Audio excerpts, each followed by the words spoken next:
Olá, muito boa noite, amigos telespectadores do programa Eclésia. Está começando mais uma edição do programa Eclésia para todo o Brasil, com grande alegria. Estamos iniciando, graças a Deus, mais um programa Eclésia. Durante algum tempo, aqui na Rede Século XXI, nós demos uma paradinha nas gravações do programa Eclésia, estamos retomando já há alguns dias, nossa vida está voltando ao normal, graças a Deus. E hoje nós vamos gravar com o Padre Guido Montinelli, que está aqui ao meu lado, retomando as nossas gravações justamente aqui do programa Eclésia, Mas antes da gente entrar no assunto de hoje, que é interessante, a gente conversar sobre a catequese que faremos hoje no programa Eclésia, queria falar um pouquinho com o Padre Guido, pois ele estava justamente lá no norte da Itália, ficou um período no norte da Itália, onde nós sabemos que o norte da Itália foi muito castigado pelo coronavírus, e o Padre Guido estava lá justamente num período no auge, da pandemia, no norte da Itália, onde tudo aconteceu. Então, eu vou perguntar aqui para o Padre Guido. Padre Guido, como é que foi sua experiência nesse período que o senhor passou lá no norte da Itália, onde estava no auge dessa pandemia? O senhor podia contar um pouquinho para a gente? Diácono Eric, com toda sinceridade, não é a única pessoa, você, que me faz esta pergunta, também aqui na dependência da Associação do Senhor Jesus. Olha, responderia com toda sinceridade, gostaria nem transmitir para ninguém o que a gente viu com os meus olhos, sentindo-me prisioneiro, digamos assim, dentro de casa, sem poder fazer nada. O mundo parou, somente vendo ao nosso redor e ouvindo a toda hora notícia de novos mortos. Pessoas que talvez 2, 3 dias antes havia conversado com eles, havia encontrado na rua, na praça, tomando até um aperitivo no bar, de repente já estavam enterrados. Porque a forma com a qual se apresentou o coronavírus foi muito agressiva. E com um período, digamos assim, de 3 dias, levando a pessoa para o túmulo. O senhor, Padre Guido, o senhor estava no norte da Itália, lá foi o lugar mais grave até agora da Itália e um dos piores lugares do mundo dessa pandemia. No auge da pandemia, a cidade de Bérgamo, o senhor estava muito distante da cidade de Bérgamo, onde foi o lugar pior? Menos de 20 quilômetros de distância. O senhor está pertinho da cidade de Bérgamo. Exato. E olha, eu sei como agradecer a Divina Providência, porque a um certo ponto o meu médico na cidade de Bauru, onde moro, o Dr. Carlos, me telefonou insistindo para fazer um grande sacrifício e deixar até os meus familiares de voltar imediatamente para o Brasil, para não ser eu também vítima. E as coisas não foram fáceis, porque bem na hora de voltar, a empresa de aviação cancelou o voo. Foi para mim um sofrimento muito grande, mas consegui superá-lo. E depois a Providência me ajudou através de uma parada de algumas horas só na cidade de Madrid, na Espanha, finalmente consegui chegar ao Brasil. Uma coisa muito triste, meus amigos, igreja está lá também, tudo fechado, escola, fábricas, lojas, mercados, etc., até com multas, com restrições de todos os sentidos para poder vencer esta forma agressiva do vírus. Os resultados estão agora, mas já temos mais de 30 mil mortos na Itália. Agora o número está diminuindo diariamente, tomara que isso aconteça não somente lá, mas também aqui no Brasil, Se Deus quiser, A gente continua com as nossas orações, Padre? Mas, gente, vale a pena tantas vezes obedecer às leis que querem única e exclusivamente o nosso bem. Estas restrições, não vamos pensar de sermos pessoas castigadas pelas leis, não. É o mundo inteiro que está exigindo isso para o nosso mesmo bem comum. Vale a pena sacrificar-se. Quando voltei, Diácono Eric, fui diretamente do aeroporto de Bauru, diretamente para o quarto, mais numa quarentena obrigada pelo meu médico, E, olha, não passei nem na capelinha da nossa casa para dizer, Senhor, te agradeço que consegui chegar. Não deu nem tempo de fazer isso. Trancado lá dentro por 2 semanas, até quase um pouquinho mais, inclusive, mas não tive nenhum efeito, digamos assim, no sentido negativo, né? Portanto, nenhum sintoma de tosse, de febre, ou de mal-estar, ou, digamos assim, ou dificuldade de respirar, não. Graças a Deus, estou inteiro e com toda a boa vontade de continuar a minha vida doando-me para o bem dos irmãos.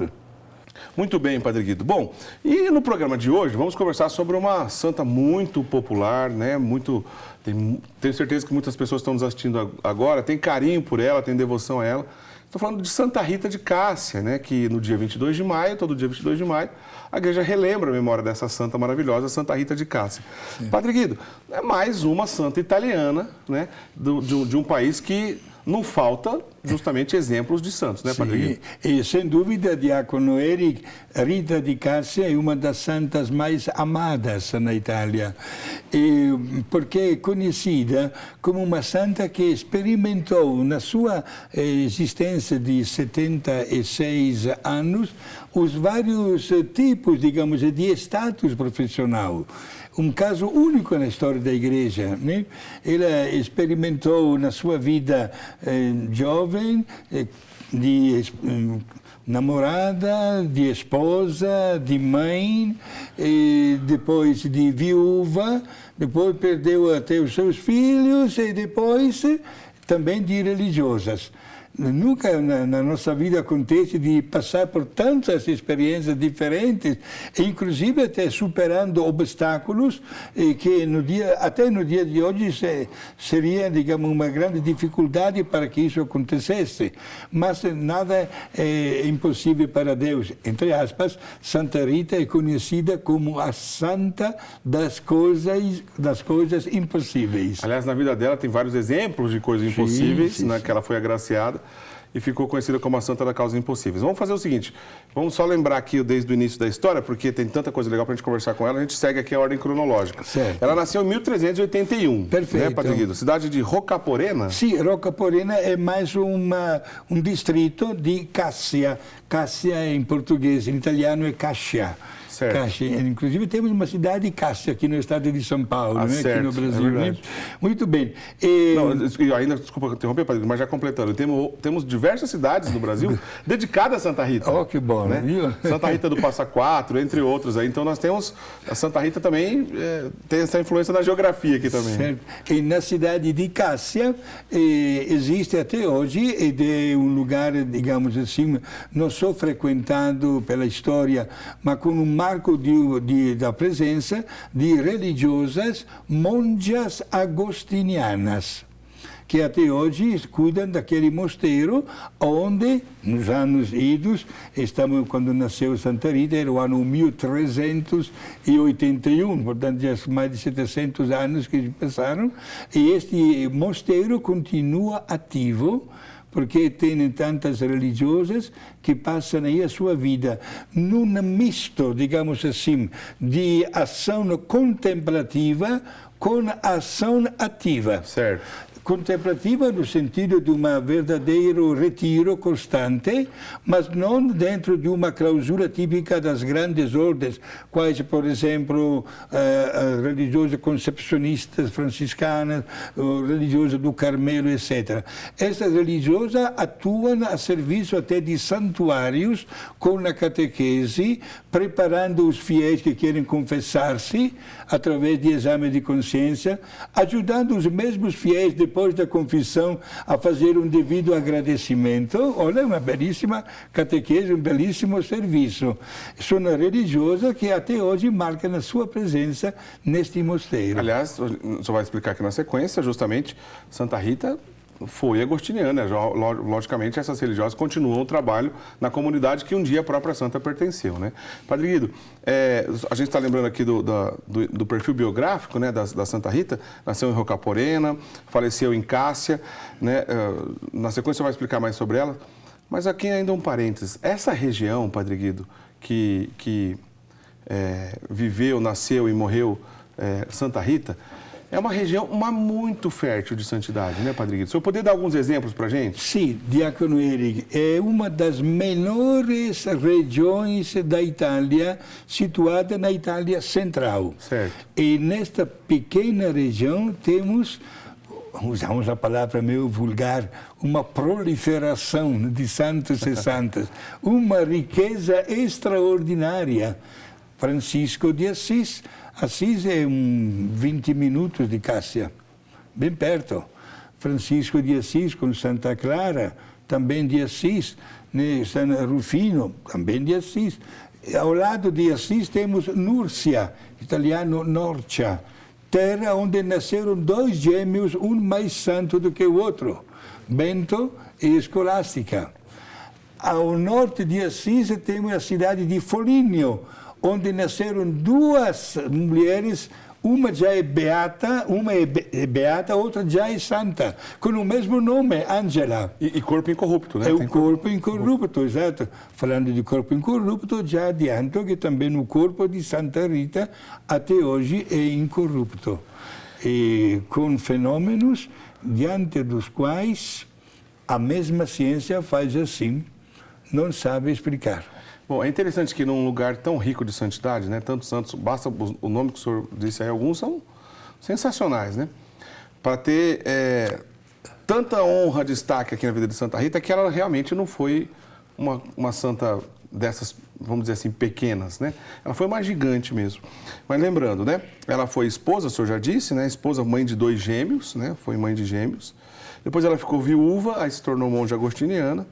Morreu aos 76 anos de idade, né? Foi beatificada pelo Papa Urbano VIII no ano 1627, canonizada pelo Papa Leão XIII, dia 24 de maio de 1900. Né? Início do século XX, estava lá o exemplo dela para o século XX todo. Padre Guido, algumas coisas a gente vai falar interessante sobre a vida dela, mas talvez o senhor poderia resumir assim, em coragem e determinação, é correto a gente pensar isso como características fundamentais no decorrer desses vários estados e períodos que ela passou na vida dela? Certo. Vou responder como eu mereço. Em primeiro lugar, meus amigos, a vida de Santa Rita foi marcada por tantos sinais, digamos, negativos. As coisas não davam certo. Até aquele homem que se apresentou como seu príncipe azul, quando ela namorou, etc., parecia um anjo, com um príncipe azul. De repente, se tornou muito violento. Um homem começou a frequentar más companhias, deu um péssimo exemplo de esposo. Tiveram 2 filhos neste casal. E esta violência do marido se descarregou de uma maneira muito grave sobre a personalidade de Rita. E Rita oferecia qualquer sacrifício como mulher para conseguir a conversão do marido. Então, ali mesmo nesse estado de vida, a gente já está vendo ali a semente de uma santidade que já estava florescendo, né? Que estava florescendo e que daria mais tarde os frutos, muito além do que nós podemos imaginar. Gente, ela conseguiu a conversão do marido. O marido voltou a ser aquele homem, príncipe azul, de plena harmonia, etc. Porém, o mal que havia feito junto com más companhias continuou existindo. Um dia, Rita abriu a porta de casa e na frente da porta estava o cadáver do seu esposo esfaqueado. Os seus ex-colegas e amigos haviam matado o homem. Um desespero, de repente, viúva, com 2 gêmeos adolescentes, inclusive. E esses 2 gêmeos filhos, né, de Santa Rita planejaram, desde o primeiro momento que viram o papai morto, empunhalado, planejaram de vingar a morte do papai, matando os assassinos do papai. E, sem pensar nem mais nem menos, falaram nisso para Santa Rita. Mais uma tragédia na sua personalidade. E Santa Rita, que amava muito a Deus e que sabia que Deus estaria sempre pronto a ajudá-la, a ajudar nas necessidades, não pensou duas vezes, vendo a dureza do coração dos dois adolescentes, e chegou a fazer uma declaração: preferiria ver os dois meninos mortos ao invés de ver os dois meninos vingar a morte do papai. Mas isso é de uma extrema coragem. Uma extrema coragem, mas gente, mas não temos palavras. E gente, poucos dias depois, os dois meninos adoeceram e vieram falecer. No mesmo período? Sim. De repente, esta mulher se encontrou viúva e sem os filhos. Foi aí que sentiu mais ainda a atração de pertencer a este Deus que estava sempre ao seu lado. E o mosteiro de Cássia tornou-se como uma imã que atraía cada vez mais a pessoa dela. Mas as religiosas monjas agostinianas, que até hoje continuam a sua missão, disseram bem claramente: olha, nós acreditamos na sua boa vontade de tornar-se monja, mas as nossas constituições não admitem que uma pessoa casada ou viúva se torne religiosa conosco. Ele insistiu, mas a resposta era sempre negativa. Até que, onde não chega a pessoa humana, chega o poder de Deus. De repente, com todas as portas do mosteiro fechadas, de repente, até hoje um mistério, Rita se encontra dentro do mosteiro. Como é que foi isso, Padre Guido? Foi um milagre. Resume para a gente esse milagre. Foi um milagre que não teve explicação, foi exatamente diante desta sua presença misteriosa, mas real, que a madre abadesa do mosteiro acreditou na intervenção direta de Deus. E como você pode dizer de não para Deus? Foi uma expressão clara da vontade divina que Rita permanecesse aí. Mas aí começa a história agora de um capítulo, talvez dos mais amargos na história dela, porque a Madre Superiora quis submeter logo Rita a umas aprovações, sobretudo no campo da obediência. Então, só antes do senhor continuar esse capítulo, Padre Guido, só para ficar bem claro, tá claro que a história dela está abarrotado de sinais, né, milagrosos. Eis como o senhor acabou de dizer, né, de que ela adormeceu do lado de fora e acordou do lado de dentro. Sim. É um caminho seguro. Mas tem um outro, Padre Guido, que eu queria perguntar para o senhor, se o senhor considera que a biografia dela é digna de confiança, isso que eu vou dizer agora, sim, ou se trata de lenda. Porque também tem, em alguns lugares a gente lê, que me parece que a Madre Superiora teria pedido para que ela regasse um galinho seco de uma videira antiga que estava ali, e depois aconteceu alguma coisa. Isso é lenda ou isso é verdade, Padre Guido? Diácono, se não me tirou a palavra da boca, era isso que eu queria dizer. Então, quando eu falei exatamente sintonia. Submeter a Rita à obediência. Então, a Madre Abadesa obrigou Rita de Cássia a regar 2 vezes ao dia uma videira morta. Qual foi o raciocínio de Rita de Cássia? É morta, não dará fruto, mas não custa nada para mim obedecer. E todos os dias, 2 vezes, regava esta videira. De repente, esta videira, gente, estamos no ano 1400, esta videira começou a mostrar sinais de vida. Acredite se quiser, mas é a verdade.